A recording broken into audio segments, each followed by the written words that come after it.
shrah li sadri wa yassir li amri wahlul 'uqdatam min lisani yafqahu qawli. Amma ba'du. Alhamdulillah pada malam hari ini kita bisa berkumpul. Mudah-mudahan ini bersamaan dengan ma'unah hidayah Allah Subhanahu wa taala. Sebelumnya mari kita tawasul kepada Rasulullah sallallahu alaihi wasallam, ila hadratin Nabi Mustafa sayyidina Muhammadin wa ala alihi wa azwajihi wa dzurriyyatihi wa ahli baitihi. Syaulillahi lahumul Fatihah.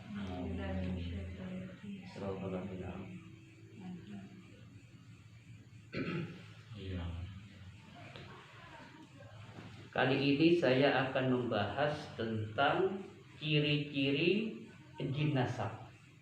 Jin itu ada 3, ada jin nasab, ada jin amalan, ada jin kiriman.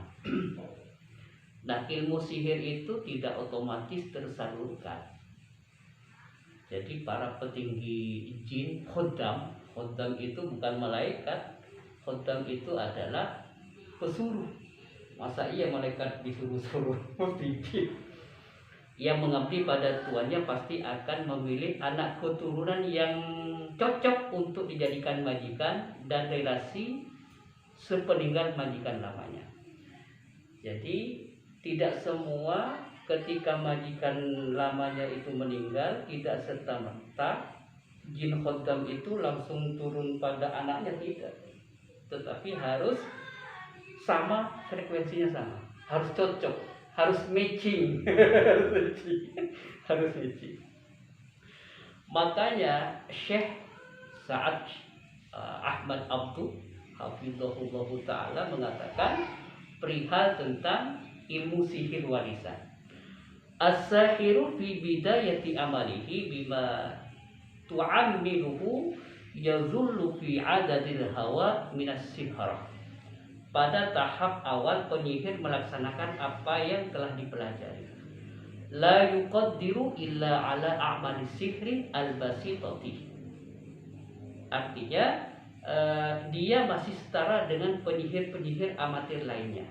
Jadi awalnya itu penyihir-penyihir yang baru belajar itu ya seperti biasanya dilakukan, tapi tingkat amatir. Wa huwa sihrun yasiru amalihi.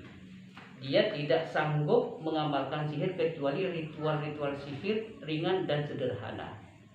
Jadi tingkat resikonya masih rendah. Makanya semakin ritual-ritual sihir itu ringan, maka daya kekuatannya itu sangat lemah sekali.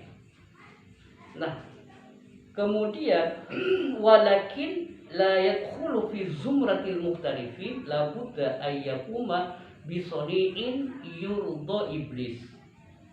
Artinya dia tidak sanggup mengamalkan sihir kecuali ritual-ritual sihir yang ringan dan sederhana, yakni sihir yang ritualnya mudah dan pelepasannya juga mudah. Akan tetapi untuk memasuki tahap penyihir profesional yang bosnya itu harus mengerjakan apa yang diridhoi oleh iblis, harus sesuai dengan keinginan iblisnya itu.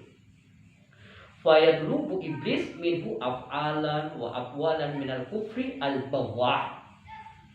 Iblis akan meminta pekerjaan dan perkataan yang sangat kufur supaya iblis dapat menyediakan sejumlah pasukan jin yang akan melaksanakan apa yang dipinta. Baik, kamu akan saya berikan kekuatan, tapi kamu harus melakukan apa yang saya perintah. Misalkan hinakan kitab suci, atau robek kitab suci, atau taruh kitab suci di dalam toilet. Kalau Anda berani, maka saya akan memberikan kekuatan, mengundang panglimanya, mengirim kepada tubuhnya untuk dijadikan khodam Rasul. Nah, wa fi nihayati wa ba'da dhulu'ihi fi sirri yatahattamu alaihi ayyurisa sihra li syahsin akhar. Nah, di tahap puncak dan penguasaannya terhadap ilmu sihir, maka dia diwajibkan untuk mewariskan ilmu sihirnya kepada orang lain. Nah, ini. Jadi kalau sudah dia menjadi profesional, maka ilmu itu harus diwariskan. Kalau tidak, akan menggerogoti terhadap kesehatan. Nah, apa tanda-tandanya jin nasab itu? Yang pertama, nyeri ulu hati. Ini biasanya. Pernah nyeri ulu hati? Iya, Mas. Kalau telat makan. Hah? Telat makan kadang kayak emas. Oh iya. Nah, itu salah satu sering nyeri ulu hati itu. Kemudian perut tidak enak dan sering keluar gas, sendawa. Tapi tidak ada penyakit. Tiba-tiba sendawa. Itu salah satu indikasi jin nasab. Jadi otot sendi, sering sakit pinggang, sakit tengah, sakit sendi. Pernah? Iya. Kalau sakit pinggang sih iya jarang minum. Nah, ya itu indikasi itu. Kulit kering, kurus kerontang, mudah berjerawat. Nah, itu termasuk salah satu indikasi orang yang dimasuki jin nasab. Kemudian tangan pewaris sihir leluhur adalah mereka yang mempunyai masalah lambung bertahun-tahun dan juga mengalami masalah di area tulang belakang. Makanya hati-hati orang yang mengalami dan mempunyai garis keturunan khodam itu biasanya akan lambungnya bermasalah, sulit untuk makan. Kemudian di tulang belakang sakit biasanya.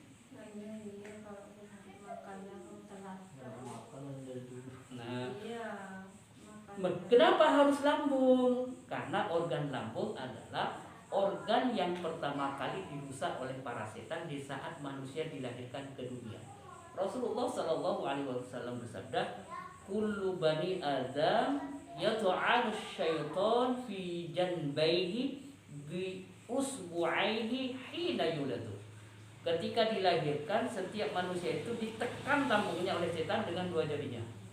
Makanya nangis itu begitu lahir langsung itu lambungnya ditekan itu sama setan itu. Makanya orang yang kena jin itu rata-rata lambungnya bermasalah. Bahkan Al-Qurtubi menjelaskan hadza ta'nu minasyaiton huwa ibtida'ut tasrif. Tusukan inilah yang menjadi permulaan gangguan setan.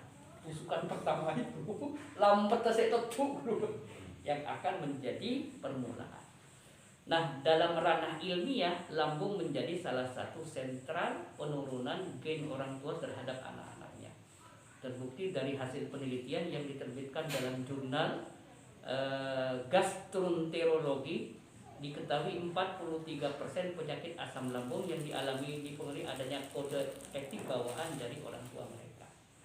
Faktor gen, faktor keturunan. Nah, ketika jin masuk dan menguasai area lumbal, tulang pinggang, maka korbannya akan mengalami gejala sebagai sembelit, tak bisa, BAB, mudah masuk angin dan sering diare, radang usus besar, sering kram, kesulitan bernafas, kadang-kadang agak sesak, kemudian susah buang air kecil, kemudian permasalahan di kandung kemih, kemudian impotensi temporer, artinya sewaktu-waktu